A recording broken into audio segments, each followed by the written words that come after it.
We have Nicola Koyama from the Liverpool John Moores University. He's going to give us a talk on a coordinated approach to decolonising the curriculum within biosciences degree programmes at Liverpool John Moores University. Thank you.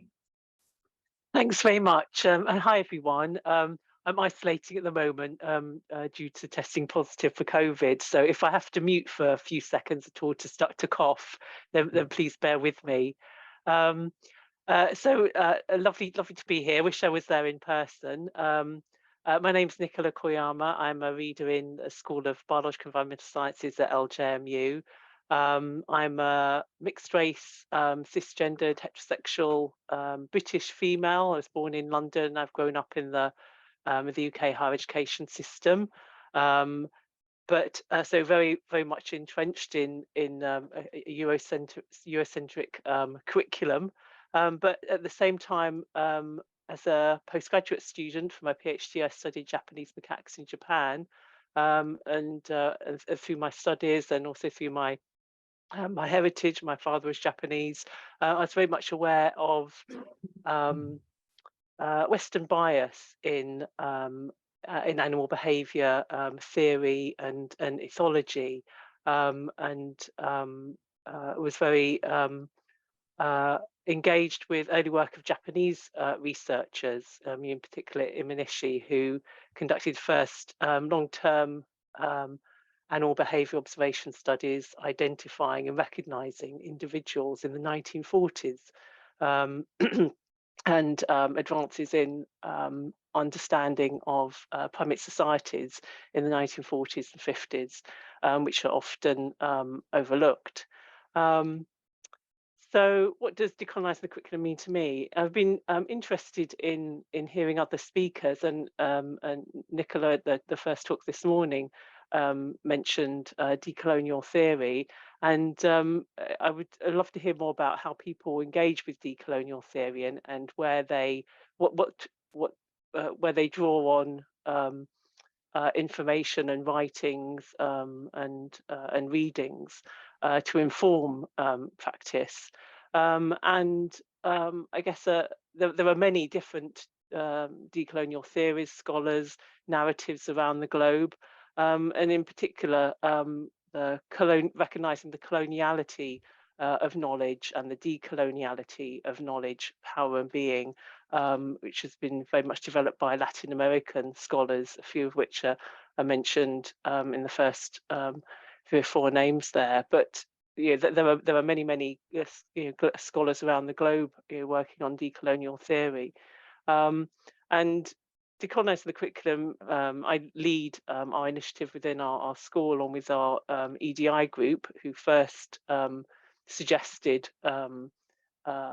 creating a decolonising the curriculum initiative 2 years ago. It means to me to ask colleagues to embark on a journey of self-reflection, recognising historical colonial legacies and all of the societal, higher education, academic, within academia, inequities that produces, and within research and publishing processes, to question their positionality and the dominance of Western epistemologies and knowledge systems, and to ultimately to reimagine, what we teach and how we teach it, how we assess, and also how we recruit and support students. To me, it's not just about the curriculum, but it's very much more all-encompassing about education, knowledge production, and research processes and practices. That is quite a big ask, when academics are time limited, and also vary in awareness of the relevance, of this to being a lecturer in a UK university. And I think it's difficult, because when I talk to colleagues who perhaps are less aware of decolonial theory and approaches, it seems to them that I'm asking them to look for what they don't know, to look outside of the boundaries of their knowledge and look for what they don't know, which is something that is really difficult and challenging. So challenges, we are in a university, West University in Northern Europe. Um, there's a picture of a dictionary there because, as everybody has said, language is a real challenge. So language and fear of using offensive terms, and also engaging with decolonial theory and social sciences and social studies, and understanding decolonial writings is also a challenge, to decode what that means, because much social science terminology is unfamiliar to us. If I talked about epistemic violence to my colleagues, they wouldn't know what I was talking about. Well, many of them wouldn't. Um, so what does decolonising the curriculum mean for within my school, my subject area, and biological environmental sciences, and within our school? To put it into context, we've been building on diversifying the curriculum. Maybe 4 or 5 years ago, Phil Denton, who was in the Pharmacy and Biomolecular Sciences department within our faculty, set up Edipedia, which was a student-led resource of information slides about diverse scholars. And that's something that's been continually updated by students. I think there's about 340 different profiles in there to encourage staff and students to engage with a more diverse representation of scientists. Within my school, we were initially building on some existing content, a world archaeology module which recognised, for example, race as a social construct, and a geography globalisation module. So some staff were already familiar with some related concepts to decolonising the curriculum. And that pie chart in the corner there was a survey, a quick poll that we did at the very start. It represents about 40% of the staff in our school. We've got about 75 academic staff. So it didn't capture all of the staff in that survey. But when asked whether staff were decolonising their module, or attempting to, or plan to, then the majority either said yes, that they planned to, or they wanted to, but they didn't know how. So from those 40% that answered that survey, there was huge support, and the few no replies were no, they didn't know what it meant, and weren't sure how to progress. There was a need for informed discussions, and as it will become apparent later, the majority of staff who said that they were doing so, or planned to, or wanted to, had there was quite a bit of confusion about diversifying resources and decolonising. To put it into context, we have a very senior level ownership and commitment of decolonising the curriculum. It's an action in our access and participation plan, so which we're then required to report to the OFS, to evidence progress. It's embedded in our programme validation and review process, which happens for all new programmes and every 5 years for existing programmes. There's criteria in there on decolonising the curriculum. It's included in all departmental academic plans and EDI objectives, and appears now in our departmental job advertisements for new lectureships over the last 18 months. So great that we have that university level commitment, but at the same time, there's no formal training within the university or the department, and no support in terms of guidance, resources, or importantly, workload, the time needed, to engage, with decolonial narratives and what it means. Another challenge is staff resistance, as a few other speakers have mentioned. So some common comments from a small minority of staff, maybe 5 or 6 staff in the department, who are resistant. It's not evidence-based science, and we teach scientific facts. Science is objective. So we don't need to engage in this, or I have no space in my module because it's full, I don't have time, and also colour blindness as well. And it kind of highlighted that engaging with decolonising the curriculum is very much jumping in the deep end, and that it assumes that that there is engagement and awareness and knowledge about inclusive teaching practices and accessibility, um, diversifying material and resources and content, being anti-racist and being culturally competent and being able to engage in conversations about anti-racism, and then being able to being aware and engage in discussions about decolonising the curriculum. And so jumping in at the at the deep end was a challenge, as I'll talk about. Engaging students. So within our school, we have 96% staff of white ethnicity, 93 or 4% students of white ethnicity. So we have very low ethnic diversity within our department. And many students were unaware of what decolonising the curriculum meant. In an initial student survey that we ran through paid student internship, 37% of students said that they had some idea of what it meant, and then a deeper inquiry showed that about 6 or 7% of students misunderstood decolonial theory and what decolonising the curriculum can mean. And we had several racist comments as well. One very, I guess, mild comment, attempts to remove our great and powerful British values. We had some of that feedback from students as well. But again, a small minority of students. The vast majority, 83%, agreed that it's important we teach about inequalities and biases in knowledge resulting from historical colonial influences. And it was important to capture that student opinion, because then it's we can use that to highlight to staff the student demand for broadening the curriculum in this way.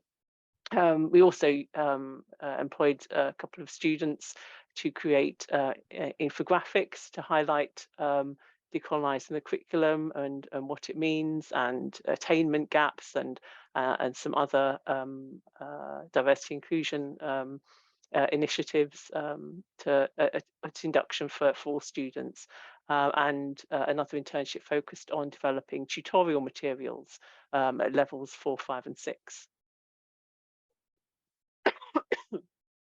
So I want to talk about the module audit that we ran. And this, I guess, unusually, because most audits that people have been talking about have been run by students, our module audit was run by staff.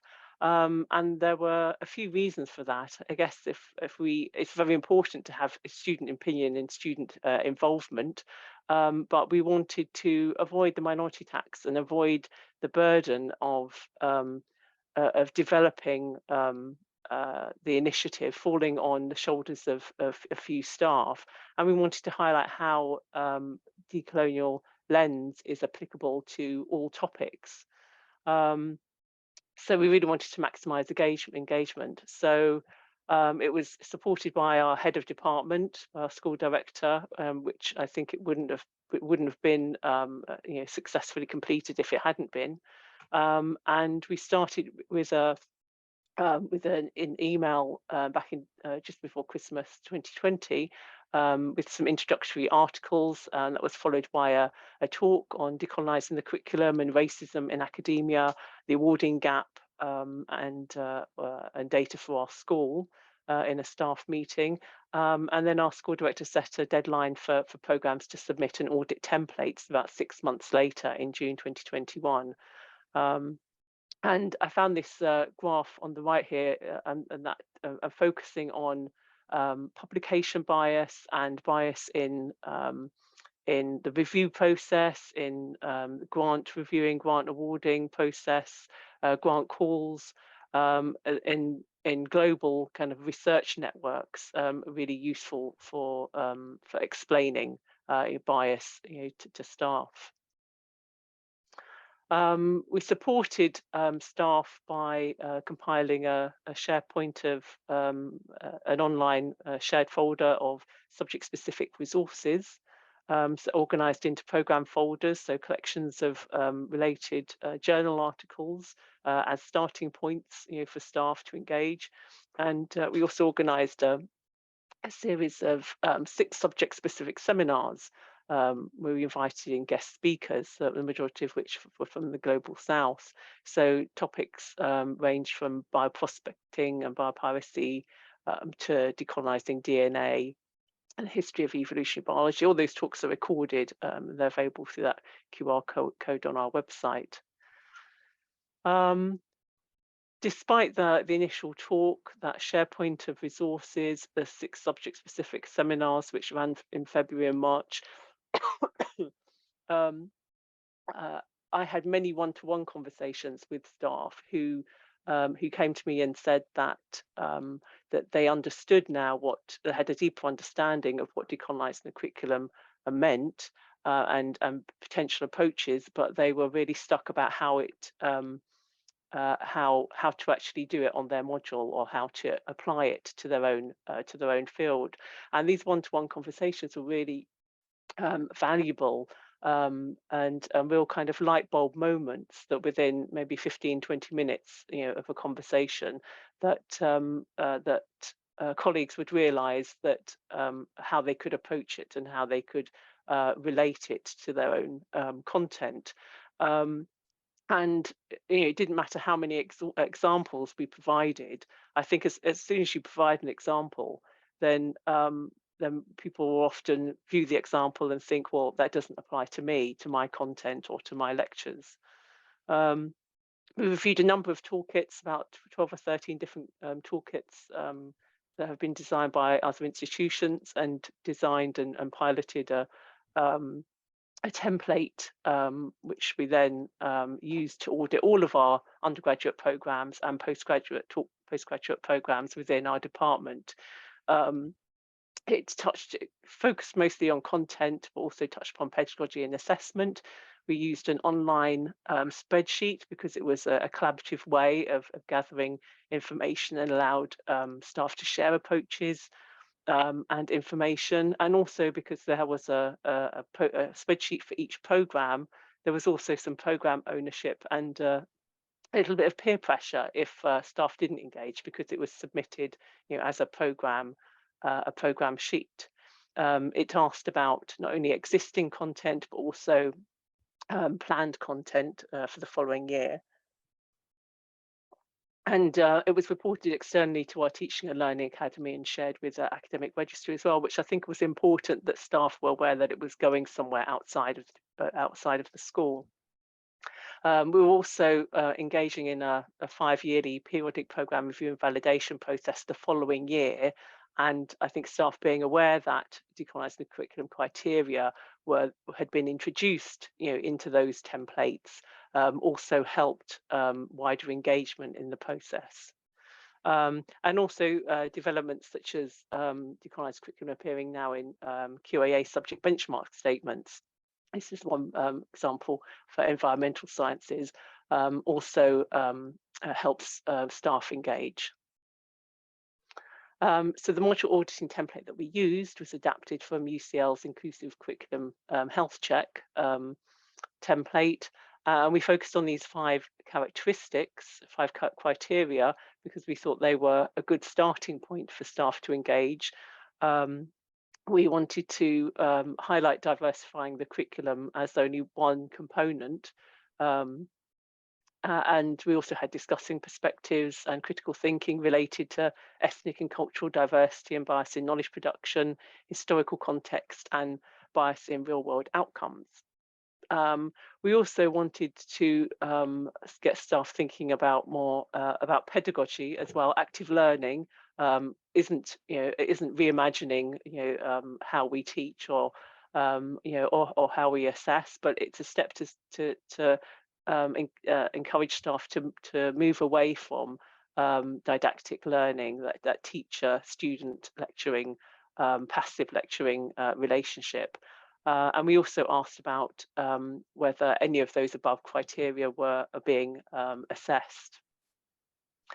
Just an example of what the spreadsheet looked like. We had different tabs. There was an overview explaining the rationale, lots of different reasons and rationale for engaging. There was the list of resources, slides, the recorded talks, the SharePoint site, some other links.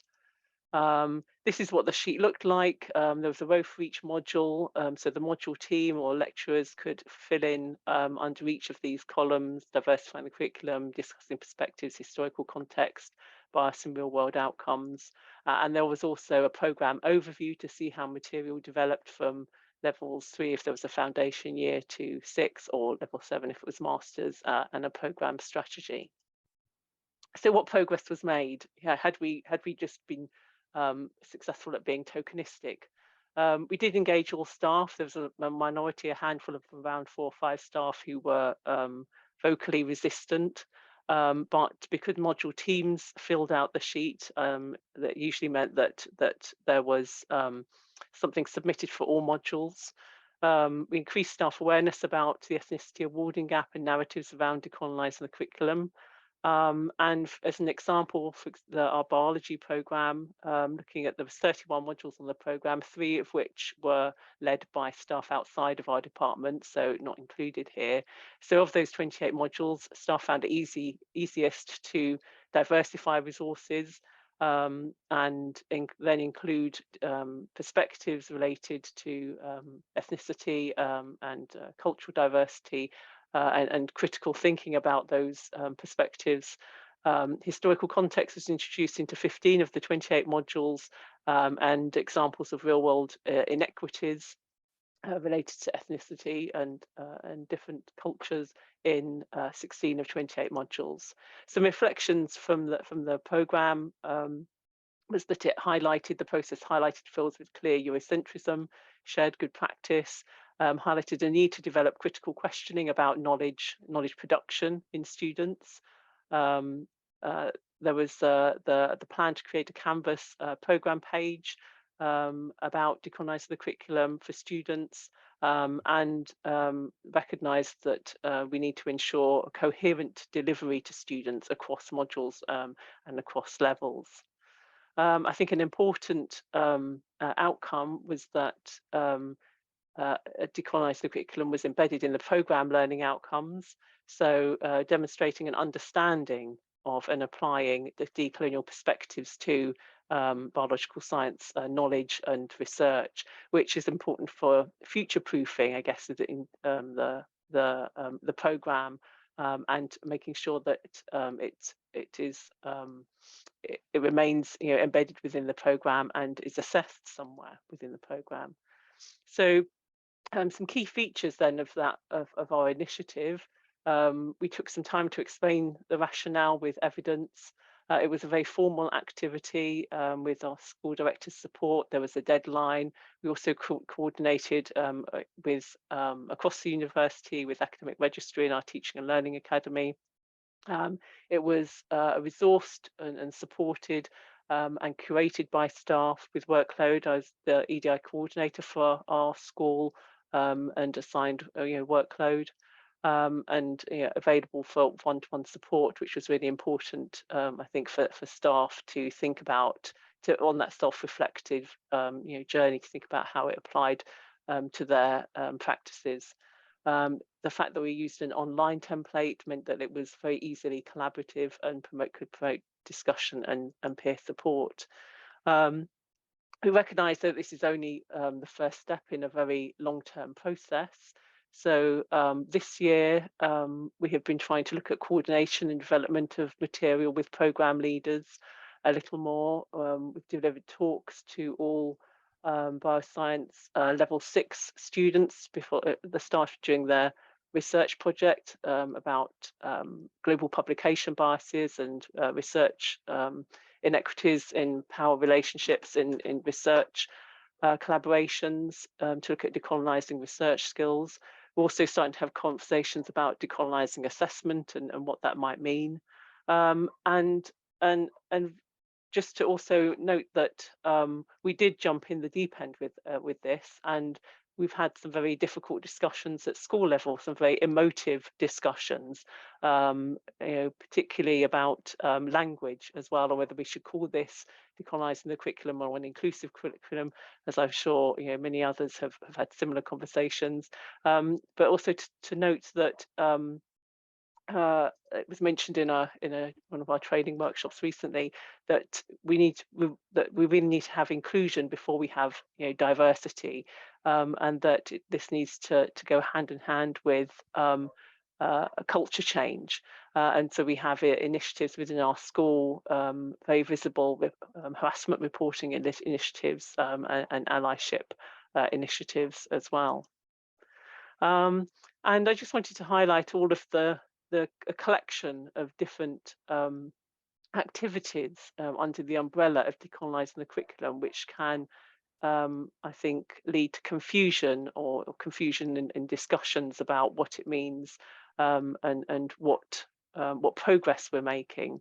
And I think all of these things can work towards the goal of including more decolonial narratives within the curriculum. So inclusive teaching, learning, assessment, making it more accessible, embedding EDI in the curriculum, diversifying resources, engaging in anti-racist education and teaching about anti-racism. And then over on the right-hand side here, recognising colonial influence and all forms of discrimination, so not just ethnicity and all Indigenous intellectual traditions, identifying inequities in knowledge production, critical evaluation of our Western dominance of knowledge systems and valuing other knowledge systems, and trying to remove inequities in power relations and structures in knowledge production and research process. And I think if we something that we're trying to do at Liverpool John Moores at the moment at university level is to think about this in terms of a roadmap, so that whatever steps schools departments are taking, they can think about their journey and where they are and where they're going.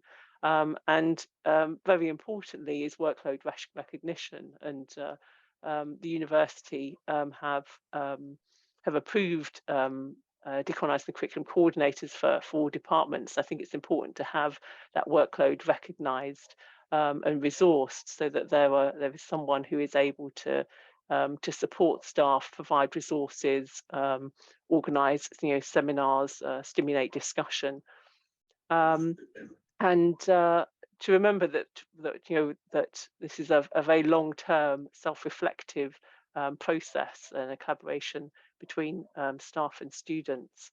Very briefly, I don't know if I've got time, I found this slide very useful.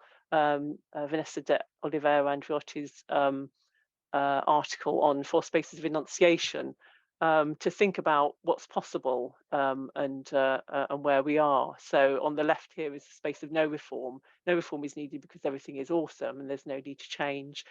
Soft reform, a space where differences are accepted, but the focus is very much on inclusion.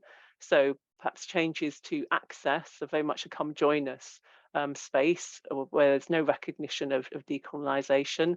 Then a radical reform space where dominant epistemologies, knowledge systems are recognised, and there is actions to centre and empower marginalised groups.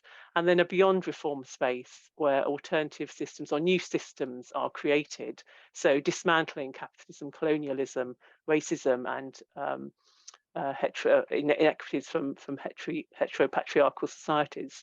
And beyond reform is something that isn't possible, is it, at a Western UK university?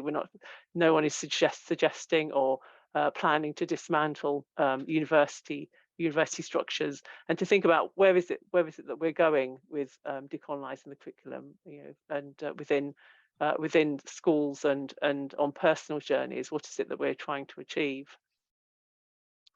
Okay, I'll stop there. Thanks very much.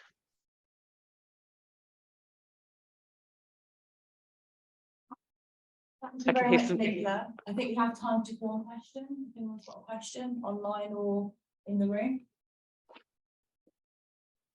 Yeah, go for it. Hi, thank you for that. My name's Leanne. I'm from Warwick University. I was just really interested, probably a little bit of a sideline actually, in terms of how you managed to kind of get the workload model, the work kind of included in the workload model, because very often a lot of the initiatives that we are get involved in, we have to do on top of our full-time working load, right? And so how can you tell me a little bit more about how that was achieved? I think having departments go through the Athena Swan process, I think raised the profile of the need for workload recognition and avoiding minority tax a few years before. About 2 to 3 years ago, all departments were supported with an EDI coordinator, who had workload assigned. And I think that was perhaps then the first step, because then once workload is assigned to an initiative, then you can make a case for, well, what about this initiative? So over the last 2 years, we set up a Decolonize the Curriculum Working Group in January 2021, and straight away started campaigning for workload for that as well.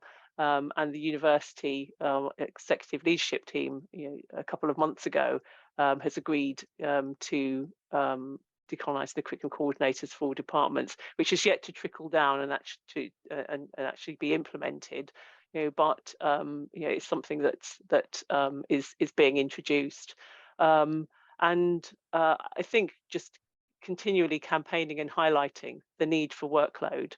And it's a difficult chicken and egg, isn't it? Because you need to do a bit to show what needs to be done and what can be done, but you don't want to continue doing that, and so it's a kind of a fine balance, isn't it? But having support of senior management within the university is really important, to and highlighting minority tax, and that the work is usually done by underrepresented individuals. Brilliant, thank you so much. That's really, yeah, there's hope. Yeah, brilliant, thank you.